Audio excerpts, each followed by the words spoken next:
What is up, rockers? Welcome back to another Rise of Kingdoms content here. Today in this video, we're going to talk about what if I reset my account and how would I approach this game if I had to start all over. Now, I started with an archer player. First of all, I did not choose the Archer Life. The Archer Life chose Shinchi. I really wanted to get Richard in the beginning, but the game gave me YSG. And that's how the journey of Archer Gang began.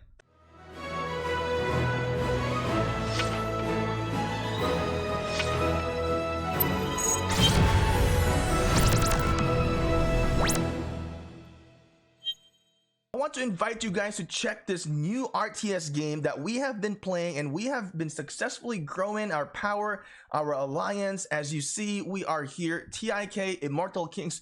For majority of you guys who have remembered the history of the Immortal Kings, it has been revived here in Infinite Galaxy. There will be a link in the description, and I will pin a comment. Click that link to download. It will support this channel by doing so. And of course, check out our new channel for Infinite Galaxy Shinchi 42 TV. There's going to be a link in the description as well. Make sure to check us out there, follow us, and support us in there. I want to say thank you to Infinite Galaxy for sponsoring us as well. One key feature that I love about this game is that you can watch a recorded replay of your battle. Let's go and take a quick look in here. Here we go. All my spaceships in here. So these are kind of like your infantry. They really get up close, and you have your range, and then it's kind of like a combination of infantry and caps because they're quick and they're the front lines. And I have some archer gangs in here, a little bit in the back. All right, and we have like laser type attack, missile, and kinetic. It's pretty awesome. So guys, if I'm gonna be restarting my account, and if I'm gonna play as a free-to-play, how would I approach this game? I would definitely max out YSG. I wouldn't go for El Cid. I would probably skip El Cid and probably unlock El Cid. Remember, you can obtain El Cid through the golden key chest. So not that one. Let's go into the tavern in here. You can go into that. You can click the eye icon in there, and you can actually check that you can get El Cid from there. So I wouldn't use any universal stuff for El Cid. Now, I did it because back in the day when we first started, there's really no other archer commanders, and it was either YSG or El Cid for the legendary tier. So I did use it. So knowing all these things that I know now, I probably wouldn't be using universals on El Cid, and I would just slowly progress with El Cid. Now, next commander, I would say I would probably skip Edward if I was a low spender or a free-to-play. Now, Edward of Woodstock is great, but I just don't see any good thing for him in the later stage. The ability that he casts such a slow skill in here, even though with a high damage, I really starting to not like him. I would rather for you to invest on Ramses. So the next big commander you'll get is Ramses. Well, it's after Edward and Tomiris. So I would get Tomiris if you can, if you saved up for Mightiest Governor. If you are in a very low spending kingdom, then you probably could obtain Tomiris. But if not, then you probably don't really need it if you're free to play. But I say low spender can probably obtain this. So if I'm going to do this, I'll probably be a much low spender. Then I can get Tomiris if I restarted my project in here. But I'll do it in that scenario. But definitely I would skip Edward if I can redo it again and focus on Ramses instead. And yeah, Artemisia, I've seen some free-to-play low spenders in here that have Artemisia. They were able to compete in the, they were able to just unlock it, and then were able to dump universal sculptures on it. Artemisia is great as well. I've really been liking Artemisia in here for low spenders or medium spenders. You guys can actually get her. But, I would stick with Ramses. For Artemisia, it's going to be a little bit difficult to obtain since Ramses is in the Wheel of Fortune. Artemisia is Mightiest Governor. Now, moving forward, knowing these commanders, how I'm going to be working on them, the reason why we're doing these is that we want to be able to use commanders that has more buff.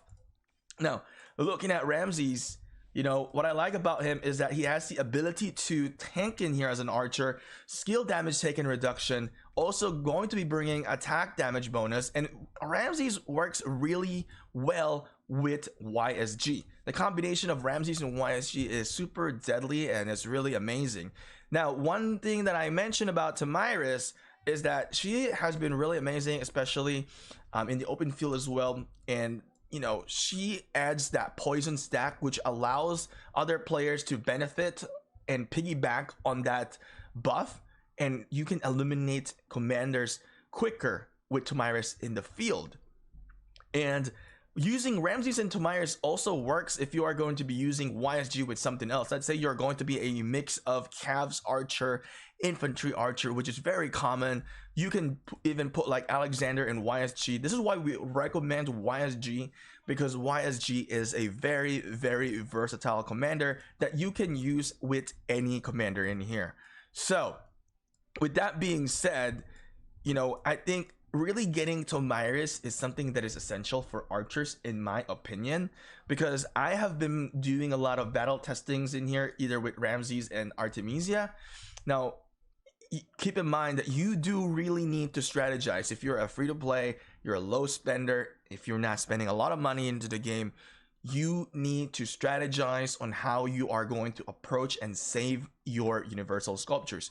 You need to participate in Arc of Osiris and do your 7k gem event and more than gems event, and you know, spin the wheel of fortune and get those universal sculptures in there, at least to get to the minimum rewards of it. You need to be smart because you will not have the ability to invest on every single commander as a free-to-play or a low spender. Now, if you are going to be working on Ramses, do you need to max Ramses? I would say if you can do a 5-5-5-1, that is going to be a pretty good setup already. Now, if you are going for YSG, I would really recommend getting YSG into max, because you will have that circular AoE, and you can even have YSG doing Barbarian and grinding using Barb Chain method. If you manage to get Tomyris, I would definitely recommend a maxed out Tomyris. She has so much benefit in here with her skills.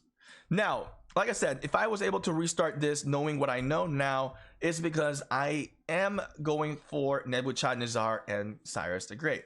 And in our video with collaboration with Puddle Cakes, you will see how we're going to talk about Nebuchadnezzar with El Cid. So it's going to be very exciting. We're going to talk about it and how we're going to approach into the next stages of archers in the Rise of Kingdoms. Now, since we just talked about archers in here, let's go ahead and talk about how am I going to be investing on some of my other commanders. Clearly, as you can see, I have infantry, and I don't regret having infantry gangs in here. But I kind of wish I did an archer cavalry, to be honest, because like I said, I would have had a lot of fun playing with Cavs. Now, I did infantry because I was asked to defend, or I was put into the spot to defend structures, and that is why we did infantry, because a lot of players were rallying with Cavs. I think I would have really had fun with cavalry. Now, if I had to restart this, I would probably go for cavalry. I would have definitely maxed out Attila and Takeda. As you can see in here, I do have a 5-5-1-1 Attila, which is pretty useless, and I wish I did actually invest on it, but I think it's too late now, and I have my Attila at 5 and 4. I would have really worked on those. And another thing that I would have done is I would have really got Saladin. I really like Saladin.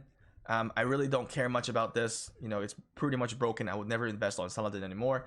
But I kind of wish I did get Saladin, because he is a very tanky commander and really able to absorb against archers. I like it, in my opinion. Genghis Khan, I also played a little bit of Genghis. I kind of wasted a lot in here, so learn from my mistake. Don't invest on a commanders that you're never gonna ever put any sculptures in it. Okay, so I wasted some, some gems into it. I thought I was gonna get for Khan, do a Khan YSG, but I ran out of sculptures. It was very difficult for me also, because I don't just raid every single VIP shop and as well win every single event. So it was hard for me to get maxed out Genghis Khan or maxed out cavalry in here. Now, with Genghis Khan, he is good in the early stages of the game, but I feel like if you can invest on Saladin would be a much better investment for Cab. So the few things that I would do is definitely get Saladin and get Attila and Takeda for the cavalry, and that probably might be where I stop and conserve my sculptures into the next new archers. Now, I know there is Chandra and William, and we've seen a good amount of reports from Chandra, pretty good, But I would say if it was me, I probably would have just stopped with Saladin, because Saladin is already a pretty legitimate cavalry commander. Now, I don't fully regret everything with infantry. I like Guan Yu. I like the ability to silence. If you haven't seen our videos with Guan Yu of battle testing how he defeated me, amazing silence in there. Probably I would have Guan Yu. I don't regret Guan Yu, but I'm just saying is that if I went to Cavs, I think I would have had a lot more fun, because I will be able to do a lot more rallies and, you know, getting out there faster, catching up with players. Now for infantry, I like my role because I was able to defend, and I used Guan Yu for open field fighting. Oh, one thing, I guess we need to speak about the two early commanders in here for cavalry. Cao Cao, I don't regret having Cao Cao because I use Cao Cao a lot in, you know, doing barbarian forts and, you know, hunting players. I like Cao Cao. I don't regret not having him. One thing though, Minamoto, don't get Minamoto to level 60. It's good in the beginning, but if you're not a Cavs player in the beginning, just get his skill. You know, if you do spend money into the game, get his skill, because he will be useful for barbarian forts in the long run. But at the end of the day, as you progress late into the game, Minamoto pretty much has no value. So yeah, I wouldn't spend a whole lot of stars into Minamoto if you do get Minamoto maxed out to help you out in the early stages of the game. With that being said, thank you guys for watching this video. I will see you guys again next time. And don't forget, if you want to check out Infinite Galaxy, check out Shinchi 42 TV, and there will be the contents there. Anyway, rockers, I'll see you again next time.